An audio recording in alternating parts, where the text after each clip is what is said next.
Prospects.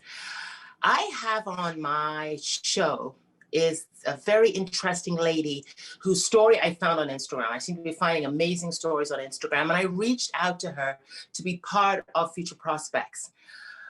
She's the most unique lady that has covered a lot, and her story is going to inspire you.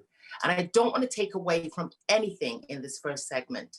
I'd like to introduce to you Dr. Ebele Mogo. Hi, hon. How are you? Hi, Joy. I'm doing good. Thank you for having me here. Thank you, hon. I want to say thank you for accepting my invitation on coming on the show, Future Prospect, because your story, what you've accomplished is so along the lines of what I want to do with inspiring youth.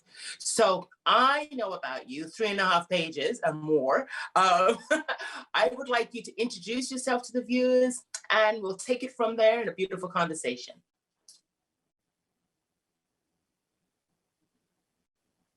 I'm going to unmute myself. Okay. Well, hello, everyone. My name is Dr. Ebele Mogo, like Joy has said. I am Nigerian. I am a doctor of public health. So a lot of my work really looks at how do you steer development in a way that produces good health and well-being. And I think it's definitely a very important topic in the world we're living in right now. So yeah, that's what I do. Awesome, hon. When I looked at your bio, because your bio is huge, it is, but it's in depth, it's deep. So it might, you've covered a lot, but what you've covered is very, very deep and effective. That's how I look at it. So you came to Canada at 14 years old as an international student, correct? Yes. Right. Now, what really blew me away is that you were accepted at which university at the age, and if you can go into that, we can get this ball rolling here. So. Okay. I was accepted to the University of Waterloo, and I was 14, yeah. So I moved to Canada December, I think I left Nigeria December 29th, arrived on the 30th, and of 2005. And yeah, it was winter. It was my first experience with seeing snow. Everything was new, and I was starting a new life. Yeah. Right. The questions that I asked you was, and which is blowing me away, not only that you had got into university at 14 years old, but what made you choose Canada to come over here to study? What made you choose Canada? It was very interesting. So, I mean, I was finishing secondary school, which is like the equivalent of high school in Canada. So it's like grade 12. And Okay. we're thinking about what next with my parents and my siblings and everything. And so we're thinking about where in the world would be good, because obviously I was young, and my brother was also coming to university too, and he was also quite young. So we looked at different parts of the world, and the universities I looked at in the UK, I think you needed to be 18 years old.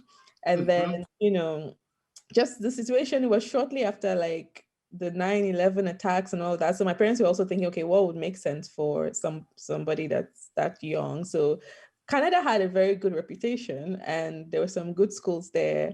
And we had a family friend that was our Uncle Tunde. He was very like passionate about Canada. So it was like, you all should think about Canada. So that's how I applied to Canada. And I just looked into, I didn't know much, but I just looked into, like, I was like, what are the best universities in Canada? And so I can't even remember the other ones I applied to, but at that point, I think Waterloo had gotten like some award for being like the top university that year. So I applied to Waterloo as well. So yeah, that's how it happened. All right. What was the weather? Do you remember, you came from a warm climate, Nigeria, yeah, right? And what part of Nigeria, where did you live? So I lived in Lagos. Lagos used to be the capital, but still considered the commercial capital of Nigeria. So temperature is usually like, there are 2 seasons, rainy and dry season, but generally you can expect that, and Harmattan. So it gets a little bit colder in the Harmattan, but generally somewhere between 28 to early 30s Celsius. Okay. Is it humid there, Ebele? It depends on the season, like the Harmattan season is a bit more drier, the rainy season is more humid. Right. Yeah. Oh, well, that wouldn't agree with me because I cannot stand humidity. This does not like humidity. It doesn't. It really, really doesn't. But that's a whole new show. All right. So you came to Canada. How did you, not only the weather, but let's just get back to your story in regards to 14 years old, attending a university. 14 years old. This is what blows my mind. And you had to integrate into that with ages of 18 years old. How was that? If you can just put that picture out to them, because they're going to be looking at the screen going, really? Like, I guess, you know what? I think thankfully, maybe I didn't really like, I'd finished secondary school and I just thought this is the next step. And in Nigeria, people do finish secondary school a bit earlier. So I was the youngest in my class, but there were people who were like 16. I think there was someone who was 15 in another class, 17. Usually, people were a bit younger, but it's not as much of an age difference. So I wasn't thinking about when I was coming to university. I was just thinking, okay, where's the best university and what do I need to do to get into that? And then when I came, I think that's when it really started to hit me, because everyone was like turning 19 and all of that. mm-hmm. Talk to people and they're like, what? Like, it's almost like the shock on their faces. Yes. I mean, there was an adjustment to be made there. There was definitely an adjustment to be made there, but I think just starting off thinking like, okay, well, this is just what I have to do. I don't have a choice. I have to go to university, and that's what's gonna happen. Oh my God. What did you like about Canada when you first came? Mm-hmm. Like, how did you, like the weather and stuff, like we're going to get into your degree more, but what did you like about it when you first came?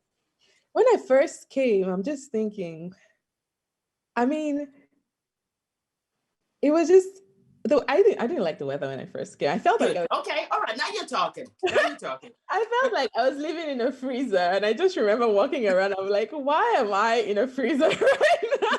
Like, I pick up my freezer in Lagos and like, this is what happens to the fish in the freezer.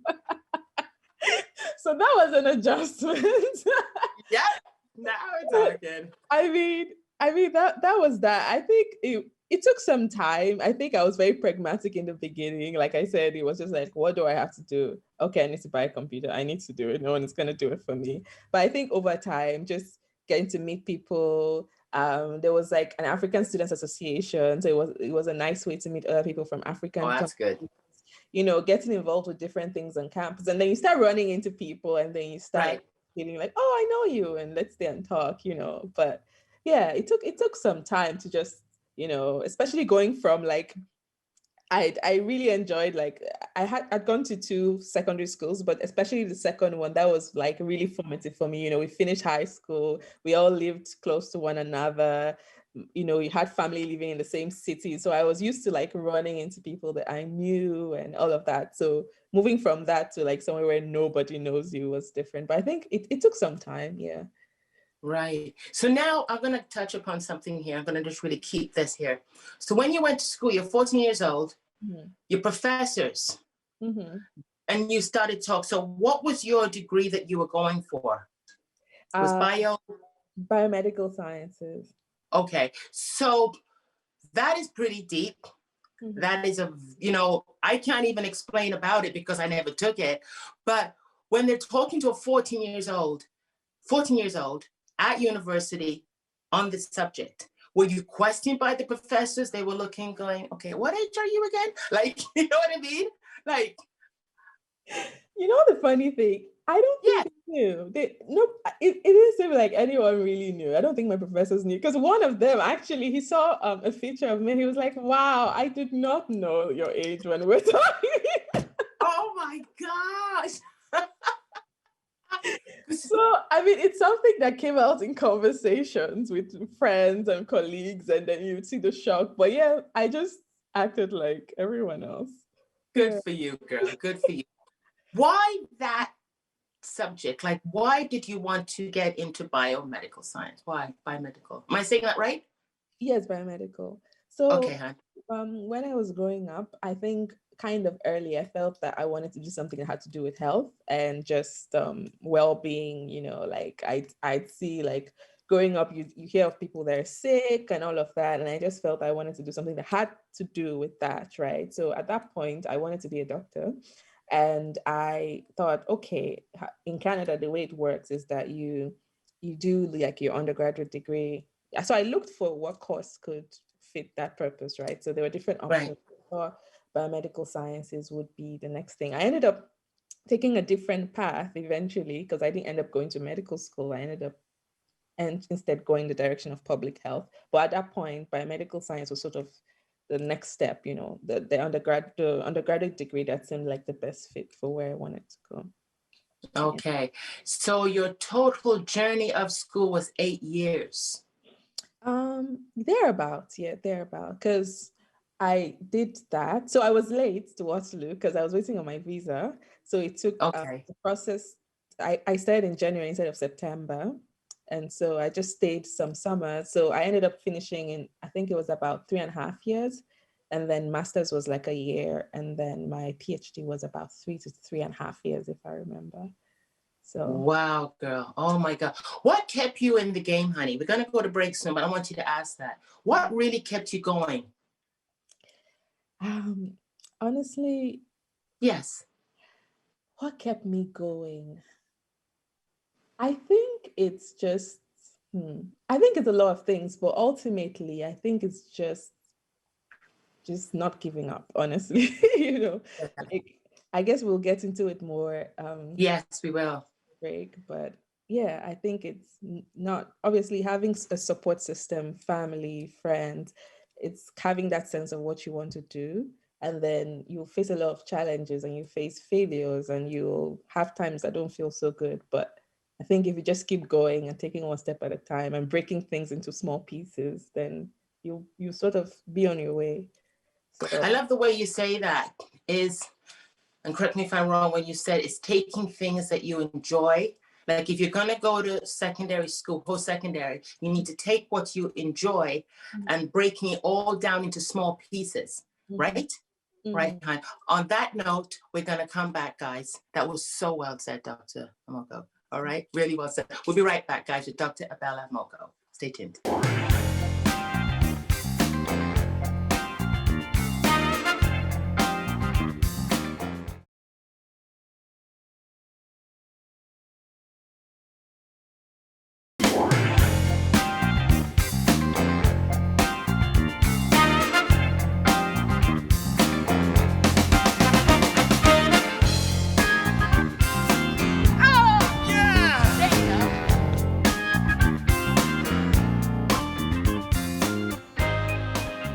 Welcome back to Future Prospects with Dr. Ebele Mogo. Wonderful first segment, honey. I loved it. So I just want to say this for a bit of humor here. So you feel that we Canadians here live like the fish, like live like fish. Like, where did you get that from? Like, we live like a fish. Those were the only things I saw in those conditions, you know. With all the snow. The snow was like all the ice in the freezer. It's like, wow. Well, let me share this. I know this is your segment, but let me just share. When I first came to Canada in 1975, sweetie, I came February the 6th, 1975, 8 o'clock at Pearson's. Viewers, I thought my parents took me to a place of just ice and snow. And there was a show out, I'm aging myself. It was called the Forest Ranges. And all it was Mounties and snow. And I thought, what the heck have they done? So I could totally relate to you when you came over. All right, honey. Awesome. So you're at university, honey, University of Guelph. And within our story, you were a high achiever because you were the youngest student to receive the Young Achievers Award, correct? All right. How was that like? And if you can explain to us what award that was and what age you were at when you received that award, honey. Oh, okay. Yes. So that was actually the University of Waterloo. It's close to Guelph, but it's like an hour from Guelph. Okay. Because I know they have the rivalry, so we have to. All right. That's okay. No, correct me if I'm wrong. Go for it. So oh, that was the young alumni. So that was after. Alumni. See, yeah. Notes. Okay. Yeah. All right. But, okay. When I was there, I guess during my time there was more of there was the dean's list. So it's like if you get if you get, I think then it was like above 80% or 75%, something like that. So if you got that, then you got like a letter from the dean and he told you like congratulations and whatnot. So there was a couple of terms where I got that and it felt really good. um, yeah. So do you know what age were you when you got that, huh? Okay, so the alumni award was much after I had graduated. I think it was in my early 20s. 20s. Yes. Okay. Sorry, were you? That's okay. No, you go ahead. No, you go ahead, hon. So the dean's list was more like with each term. So I remember, so I had, like I said, I was waiting on my visa. So by the time Right. I came, I was in the second term. So I had like Gotcha. Okay. in terms of the course load to graduate and all of that. So when I did make the dean's list, it felt so good because like it felt like, you know, after this readjusting and trying to figure things out, getting used to computerized tests and all of that stuff, like coming to the end of that, that made me feel very good. Yeah. Yes. Getting used to computerized tests, like back in Nigeria, that nothing was computerized, everything was handwritten. We had computers, but it wasn't like, yeah, our tests weren't on computers. It was handwritten because it was sort of, the world was changing. So we're entering kind of the digital age. So people start having like email addresses and you go to a lot of people used to go to cyber cafes then to like use the internet. Okay. And so that was, so we got internet at home and it was like dial up and I used to go to cyber cafes with my dad to like apply to schools and research things. But Right. so coming to Canada, not all, one of the, especially in the first term, one of my courses had like a computerized test and it was timed. It was like, you had like, I can't remember how long, yeah, maybe like an hour or something. So just like that adjustment, it was like, whoa, like, you know, it was quite overwhelming for me. So it took me some time to really like get used to that, you know, not all the courses were, yeah, but that particular course. And it was a physics course. So it's like, you have to calculate. And then just looking at the timer going off was just like, oh gosh. So yeah, it was just those funny little adjustments that you had to make. Yeah. When you look back at it, sweetie, when you look back at it, like I interview a lot of students and I talk about their goals and everything, and we're going to delve into it in segment 3 and 4. But when you look at your journey through university, were you a high achiever? Like, how did you deal with that part? Because now we're talking to youth, right? We're talking to them in a sense of looking at you being an accomplished young lady that came to Canada at 14 years old, but accomplished so much with her degree. But when you look at going, reflecting back, what was your thoughts on it in studying, time management, everything, and keeping your marks up? So, I mean, the first thing that actually comes to my mind, I totally forgot about, was just navigating the campus. So it was, you know, the winter, I had a map, and I don't think we didn't have like smartphones at that point. I think we had phones, but it wasn't like Google Maps or whatever. I don't think that was My like gosh. So I just remember like I had to figure out how to get, I'm still not even very good with directions, but I had to figure out how to get to different places. And then sometimes I'll just end up like, I'm like, how did I end up on this other side of campus? And like, I'd have to stop people and whatnot. So it all came together, I think. The grades, the finding your way around, the settling in. Like, let's say I was home, I would probably go with my parents to go get a new computer, whatever, like getting all those things myself. And then yes, managing your time, managing your courses, buying the textbooks, all of that. So it was all these things together, I think. Yeah. Yeah, got you. How do you deal with failure?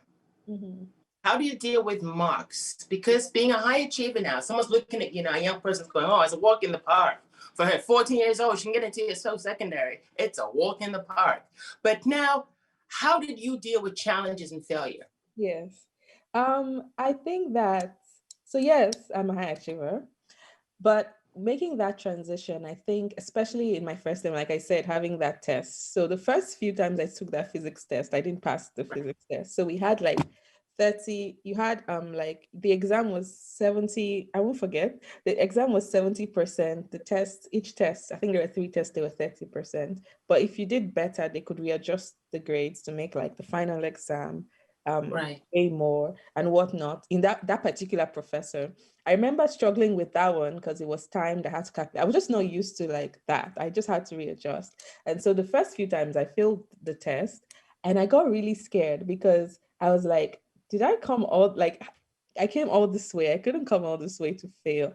And I was thinking like I really loved physics like in secondary school. So I was just like, and it's Waterloo, it's one of the best universities. So I was thinking, gosh, like, it's one of those things where they always say like, when you come from actually when you come, you're doing well, and then you come to this bigger place and there's other people that are just as smart and you're competing with them. So I guess in that case, I had to just like what did I do? Um, First of all, I had to find a way to encourage myself, Mm-hmm. Okay. And How did you do that?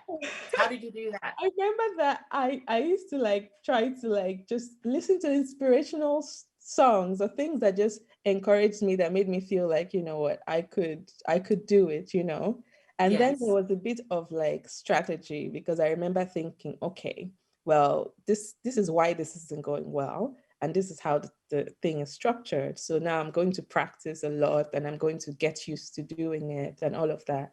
And I remember when I got into the final exam and I finally felt like I had actually calmed down to like finally just face, like I was facing the exam, and I feel like I finally connected to my love of physics again. It was like I finally could be calm enough to like understand the question and just do all the solving. I loved all the solving and everything.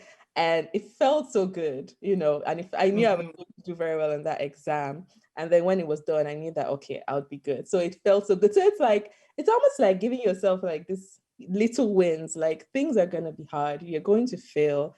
Um, there's so many things you're going to fail for the number of things you're going to succeed at, but you just have to keep, it's almost like you keep building your self-knowledge, you break things down, and you find a way to inspire yourself, find a way to um, just take it one step at a time, like even Right. now I still have to do that, because it's not like you never get to a point where you just always get everything that you want, because if you have big dreams, there's some things that won't work out and some things will work out, and you have to keep going. So I guess that's what worked for me. Good Yeah. for you, honey. That's great. That really is. I'm looking at you and I'm thinking of what questions to ask you.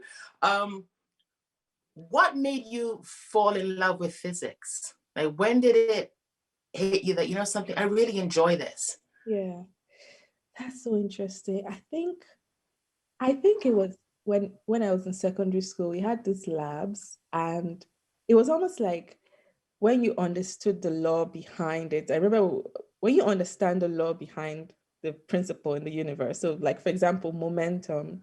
I was like, oh, if I understand how it works, I can actually figure out what to expect next. It's almost like you go. Mm-hmm. And I really loved it. I was like, wow, because it's almost like, okay, we're doing this experiment and you have to figure out where to place like a weight, and you have to Okay. understand where to place it based on, I think, like the distance and gravitational pull and whatnot. And I was like, wow, if I actually understood the science of it, I could actually calculate where it would balance the most. And if I Right. I'd be like, wow, this is where it does balance. So I think I loved physics because it sort of was mathematics, but in action or something. So I think that's why I came to really like physics. Like now I do much more applied science. I do a lot of work in health and all that. But just saying Yes. it makes me think that, yeah, sometimes I still just get like some books about how like the science and the universe, and I just read them because I just enjoy. I'm fascinated by how the world works, I guess. Yeah. Wow. Well, that's why it says you, honey, you're a high achiever. So you're always stretching the mind and always keeping it open. Were your parents in support of what you wanted to do within your education? Oh yeah, definitely. They were very supportive. I mean, it's a big because coming as an international student, you have to pay a lot of money. Like you have to pay like three times what other people pay. And Wow. so that was something that my mom always tells me, how my dad was always like, since we were kids, he was always like, you know what, we're saving for the education. And it was like, wow, they're just kids. But he was always like, yeah, we're saving for the education. Like they always didn't want that to be the problem. when we got to that point in our lives. And I think that made a big impact because like, Yes. yeah, that really made a big impact. So they were definitely supportive. And my mom used to come to visit every now and then, so she came with me and my brother the first time we came, and then she would come visit every now and then. Yeah, so they were quite supportive. That is good, hon. That is good. Because it is important. It is important that when you choose something and your parents support you with it, is incredible. What is it that your brother is studying right now? What is your brother doing? Oh, okay. So my brother, so when I came, so we're four siblings. I'm Yes. closest in age to my older brother. So he came for engineering. So he went to Oh, he went to Carleton, and then oh, I went to Waterloo. Yeah. So that's what uh, he studied. Yeah. good. Do you keep in touch with him? Oh, definitely. Yeah. So he's in That Toronto. is, Actually, he's in Toronto. So I oh, so I okay. probably will be in Toronto at some point when the world is in a better condition. Yes, honey, which we're going to touch upon with what you do, with your business, your foundation. Girl, guys, everybody, she has a bio. Anyway, we'll be right back, guys, with Dr. Ebele Mogo. Stay tuned.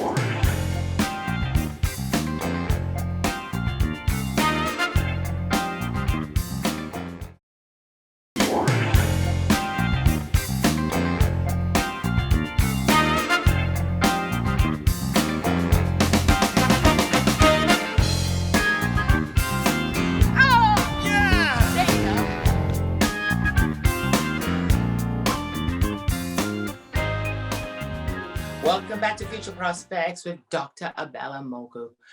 You know something, my love? I love your humor. I love your sense of life, if that makes any sense at all, but it makes sense to me. I love the way you look at everything with positivity. And I just love it. I really, really do. And that's what Future Prospects is all about, my sweetheart. So this one, you're welcome. Sorry, I didn't hear you. This segment, I want to embrace goals, persistence. And there's a quote that I asked you I asked you for two quotes, and there was one that you shared with me. Goal setting, we'll get into this first. Like, you didn't just get there without setting goals. I want you to share how goal setting is imperative within your life. Absolutely. Oh yeah, it's definitely imperative because you're reminding me when I was in secondary school, actually, I so I remember that it was a big part of my life because I had this goal. I wanted to get the best grades because I wanted to be the first, not just because of that, but no girl had been the valedictorian in the school, right? Oh, And all this time, like I wanted to be the best, not because I was a girl, but I also did want to be get the best. So I think it's always been a big part of my life. And I know that like I said, understanding what you need to get where you want to get and breaking mm-hmm. it down. I know I'm smart, but I also work hard and I think those two things mix in together. Like, and so it's like understanding where you want to go and really making sure that you're giving it everything that you have, right? And it's not just, it's about working hard. It's about having um, a support system, or like maybe people who inspire you, or people who you can find them online, you can find them in so many places, but just keep trying to keep your head in that state of mind. And it's also about um, you're going to have bad days, right? There are days like in this story I've said also, there are days where I cried, there are days where Yeah. I was homesick. There are days where I was like, oh gosh, like I got lost again, or I don't know how this is going to go, Yes. Like you can cry, you can embrace your feelings, you can, cry through that failure or rejection or whatever.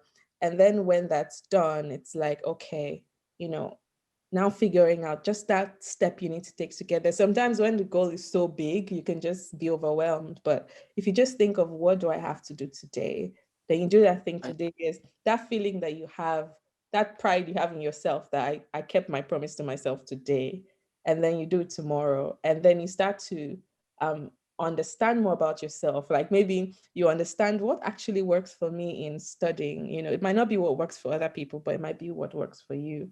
And then you start building on that. And at some point you start to feel like you're finding your groove, you know, and then That's right. start to build those wins. And when you build those wins, you can look back on them anytime you need to be inspired. And then, you know, you go on to the next thing. So Awesome, honey. yeah. Thank you, sweetheart. I was going to ask you this in the last segment, but I'm going to ask you this now. You're an accomplished young woman in doing what you're doing. But I've always and I hear this more so now. I'm not saying it's not real, but women are not respected. And when they are a high achiever or have achieved, they're not recognized. Mm. Do you feel that within what you have accomplished, Han? Mm-hmm. I'm gonna say that Honestly. like if you were no, I don't, I'm trying to think of how best to say it, which is that I'm going to say that it is a reality, you know, whether like racism or sexism, like you can, you know, the expectations people have for you, or you know, just how people perceive you in a certain way. Those things are realities, even if you look at just how much women make compared to men or whatever. Right. At the same time, I also think that I try very hard. Again, I don't want to put down the systemic challenges because they're real. At the same time, I also try very hard to not let it limit my imagination, because you can, I think that's like, okay, there's this writer, because I also like to write, her name's Toni Morrison, and she said that the function of racism is to distract you, because you start proving that you're a human being, that you have a history, that you have whatever. And I think it applies to all, even being a woman as well. So I think as much as possible, protecting that imagination so that nobody tells you what you can do, because and you're the only one who can figure that out for yourself. Right. Yeah. Can you say what she said again? Because you were so, I don't want to say emotional, but you were emotional, but in a positive way.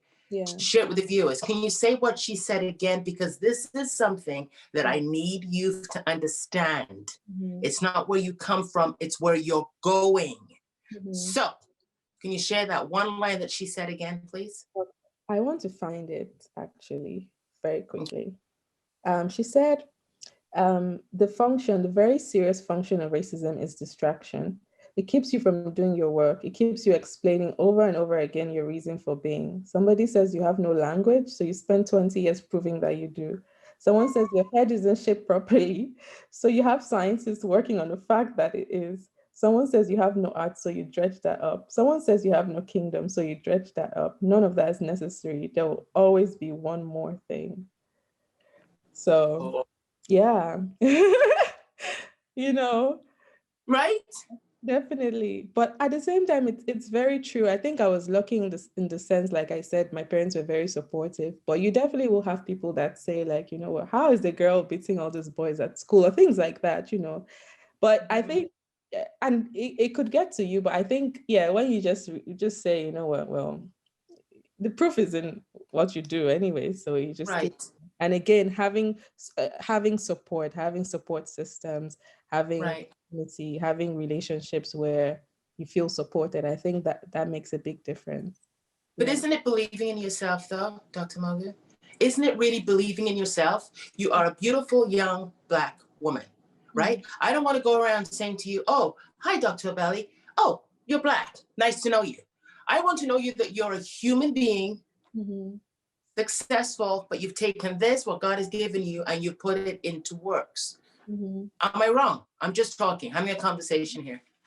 Yeah, I know it's definitely about that. And I think so. But at the same time, I also think that it's sometimes easier when you build that support around you, you know, Yes. like build friendships where you can help one another, inspire one another, find people in this world. Thank God for the internet. You can find people who are like you, who have done it. Find whether you want to be a scientist or an artist or singer or whatever, find people who have done it.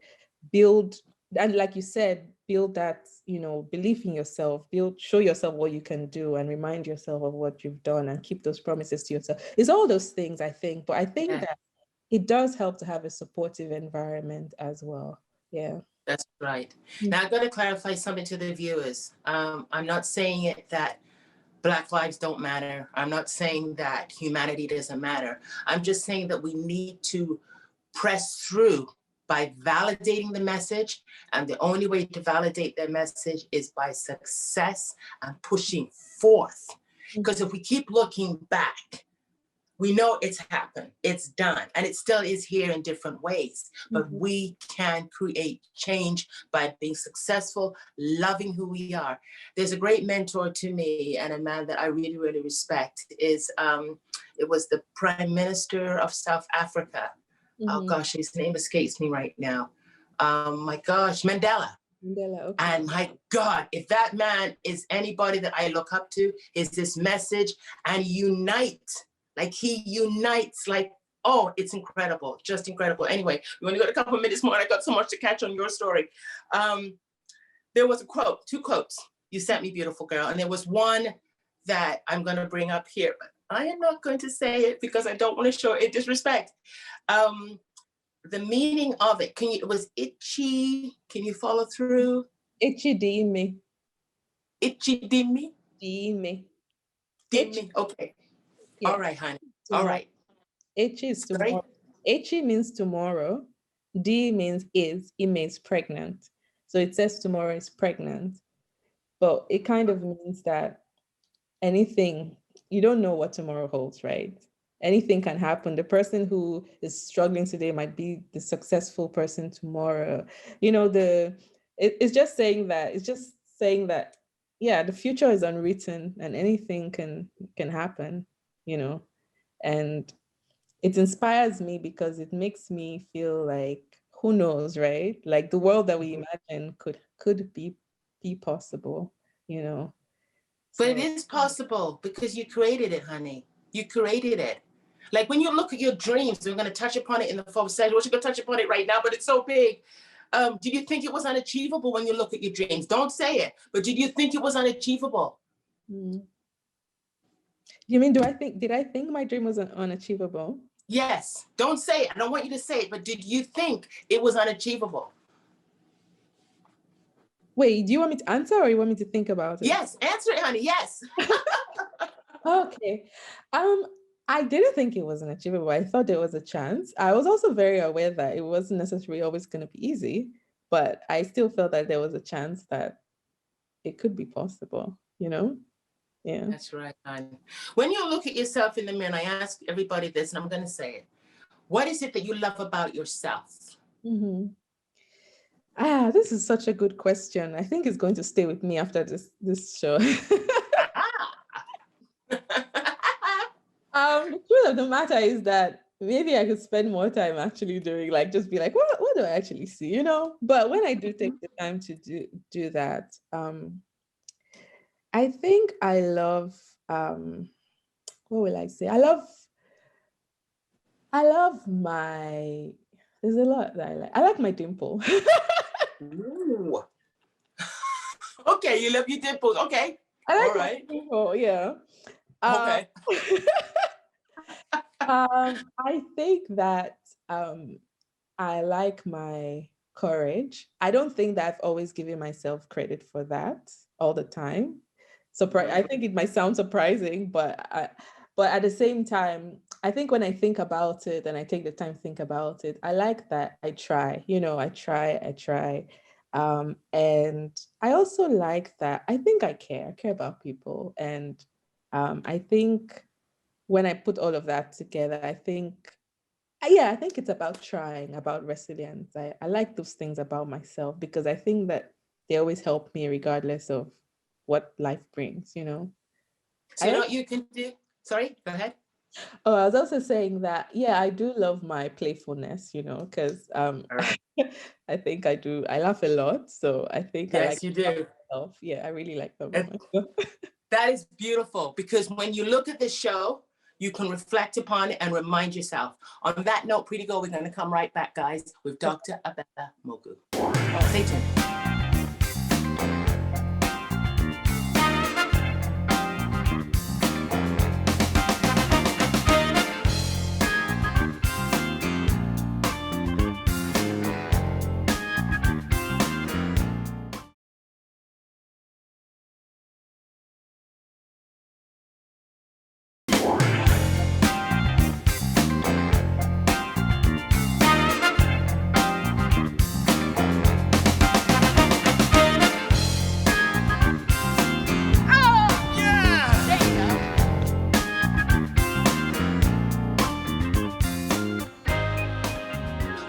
to Future Prospects with Dr. Ebele Mogo. I keep leaning back when I say this, so I hope the viewers can see my face.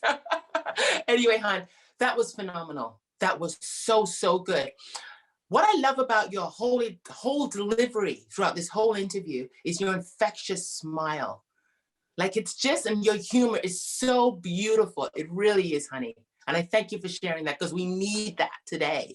Thank you, honey. Thank you. Now you're welcome. Now we're going to embrace everything that you've accomplished and still ongoing. So this beautiful young doctor, Dr. Ebele Mogo, has several different things that she has done. You are the University of Cambridge consulting, correct? Oh, I'm a researcher at the University of Cambridge. Researcher, right. Okay. And also you have your own foundation, Engage Africa, and you're also a president and owner of ERIM Consulting. Honey, all of that you have done. And may I ask your age? You don't have to say, Joy, none of your business. How old are you, pretty lady? You know what? I just turned 30 on the 12th of February. Wow. So all of that, holy cow. So I want you to break down your research. What is it that you do with the University of Cambridge in London, England, my home? Well, at your home, I am, so basically I work in, there's a group of university or research institutions from Africa and the Caribbean in collaboration with the University of Cambridge. And what they do is look at how cities in these parts of the world are changing and how we can make sure that it's done in a way that improves the health and well-being of the population. So a lot of cities like where I'm from, Lagos, where I'm from, or where I grew up, because in Nigeria, you're from where you're sort of, you have your ethnic heritage, which is I'm from Eastern Nigeria, Anambra State, and then I grew up in Lagos. So, well, in both places, as they get more urban, as they get more populated, you have like challenges like pollution, infrastructure problems, and all of that like puts people's health at risk. So you might no longer be dealing with malaria, but now you're dealing with diabetes, cardiovascular diseases. Right. Essentially, the work I do tries to think of how do we create urbanization or cities that produce good health for people, and how can we think about it beyond just saying, okay, waiting till people are sick and giving them drugs, to think of how we can plan before that even happens. Gotcha. Okay, hon. ERM. ERIM. Yeah. You are the president and the owner, and you are a woman, a young Black woman. My God, girl, break that down for me. So really, I started, so when I was finishing up my PhD, I was thinking about my next steps, and I started doing a lot of reaching out. I was reaching out to a lot of people working on health projects and sort of telling them, this is who I am, this is what I'd like to do, this is what I think I'd be able to do, what I'd like to do together, what I can offer you. And so along the line, so that's one of those things about like failure, right? You reach out to so many people, you don't hear back from everyone, not every conversation becomes a project, but doing that a lot helped me also refine my idea. So basically with ERIM Consulting, I take the same focus really around health, and I provide like technical expertise for people that are trying to work on health projects, especially in what you might consider more emerging parts of the world, because I'm very interested in that. So that's what ERIM Consulting is all about. Okay, hon. Now, is that in a sense where you deal with a lot of infectious diseases and things like that? I deal more with the non-communicable diseases, but they're all intertwined. So, for example, a lot of people who are dying from COVID right now have an underlying chronic condition. So a lot of the work I do is thinking about, well, what kind of conditions put people at this risk in the first place to have this underlying condition that now makes them more likely to die if there's an outbreak or something like that. Right. And then how does that have to do with the way that, for example, we design our cities, right? Because if you have a city where there's less polluted, people can walk, cycle, breathe clean air, have access to, say, resources, clean water, and all of that, they're less likely to develop a condition. but sometimes it's a bit harder to think upstream than to think of just the crisis. And a lot of my work tries to get people to think a bit more about the what's driving what we see as a crisis. Yeah. Got you, hon. Got you. So well said. I'm going to ask you about Engage Africa, but there was something that you did said. I'm looking at the minutes because there's so much importance I want to bring to this segment for here. There was something that you said. It was an article that was written on you at the University of Guelph. And you wrote in your own words, a lot of people who go to Waterloo are high achievers, but they are going out into the world that is very different. Then you embraced it and you said it's not only the world that they had in mind when they set out, they look at things differently. So what is it that why you said what you said? You were saying encourage students to be willing to do what they're set out to do within their career, aligning the values and lived experiences. Mm-hmm. That's what you said. Mm-hmm. And it hit me because you've taken your degree, you've applied it with belief and lived experiences. So can you embrace on that before I get into your foundation? Mm-hmm. Because I think that especially now we're living in a world with so much uncertainty. It's not quite that same world. I think that the world I thought I was coming to. Okay, so for me, for example, I thought I want to work in health. I'm going to be a medical doctor, right? I'm a doctor now, but I have a PhD in public health. So it's almost like the world is very uncertain. There's much more options. It can be a bit overwhelming to figure out, okay, how do you carve out your path? Maybe what you thought was the path isn't quite the same. And it's kind of like, why I said that was because a lot of people coming out, when I was finishing undergrad, we're coming into a recession and people are going to be coming into that as well now. So it's like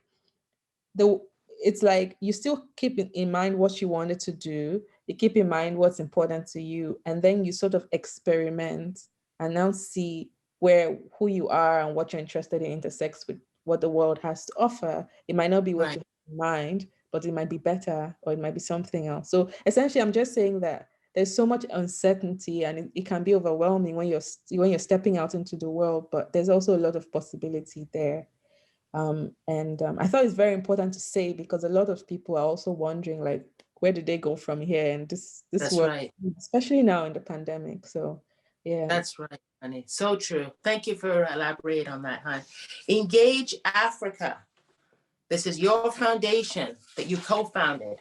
Embrace that for me, please.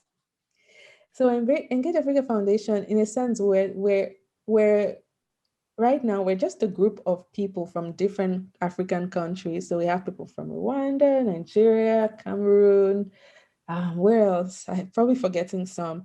And what we're trying to do is shape that kind of conversation around thinking long term about health in African countries, trying to share examples of what is working. Like if we see a country that's getting something right, how do they manage to do it? What do people need to know about it? We also do like a lot of competitions just to get like lots of people, especially the young people, thinking about what can I do in my community to be healthier, to improve health. So it's really a space to, in a way, just reimagine health and well-being in African countries, share what is working, engage with young people, and really take what we know about like the science, but make it something that people can engage with in a more interesting way. But the idea is to really just shape that narrative around creating health. Health is something you can create if you make certain decisions and how you think of how you plan a community or a country. So that's really what we do. Yeah. So you want to educate as well as impact, correct? Yes. Yeah, that's a good way to put it. That's what it is. That's exactly what's on your article. So I stole that. But anyway, I did because you want to impact. Mm-hmm. You want to create some possibilities and education and educating them on what they can do if they cross that different bridge, be COVID, disease, high blood pressure, whatever, right? Am I right? Oh, all right, honey. Another quote that you said, okay? I'm going to take a stab at this one, okay? Tabugu? Tabubo. Okay. Slow that down a little bit. Say that again. Ta bugo. Tabugu. Did I get it right? Ta bugo. Okay, you said it. All right, that's what we're gonna go with. All right. And you said today. This mean? Can you explain to us what that means, please, hon? So when we say bo, it refers to like the early days. You know, when we say in the good old days or whatever, that's what we say is bo. So saying that bo means today is bo. Today are those early days, right? And it's almost my reminder that today is when history is made, right? Like if something has never happened today could be that day where it changes and then it becomes history, right? So I carry those two things together. HED today is pregnant, taboo, but today is at those early days. Today is going to be part of history, and it's up for the making right now. So that's what that quote means. All right. Well, I'll be up for the making right now because we're in a pandemic. Sorry? We are up for the making because we're in a pandemic right now. Definitely. Like who knows how we're going to come out. And it's definitely making people think differently about so many things right now. So yeah. Right. Awesome. What has it made you think differently about yourself? Have you done a self-reflection within this, hon? Oh, during the pandemic? Yes. I've done a lot of self-reflection. Share just two because we're not too far from closing up, honey. Okay. Share just two. Honestly, it's sort of tied to my word this year. My word this year is focus. But it's for me, it's been this year has been clarifying. Like it's made me think of sort of eliminating things that are good but not great, and really, really like taking my time seriously and making more space for myself to do the things that really matter to me, or to try the things that really matter to me, and just clear out. It felt like almost going inward in a way and just removing some of the noise and trying to amplify what really, really matters to me. And so it's like I've really been a bit more deliberate, and I've discriminated a bit in what I engage with lately, because I think I'm just trying to focus and I want to come out of this hopefully better, you know. So I know that there's a lot of things to be afraid of and all of that, but that's one thing I'm hoping that could come out of this for me. Yeah. And you have hope, hon? Real fast, you have hope? Do I have hope? Yes.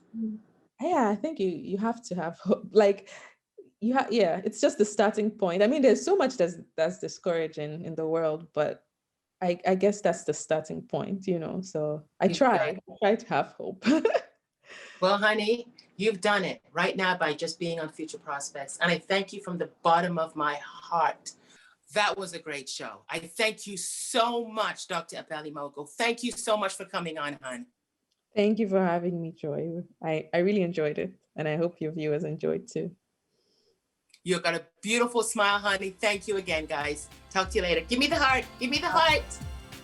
Okay. Bye. Bye, sweetie. I'm Mother Earth.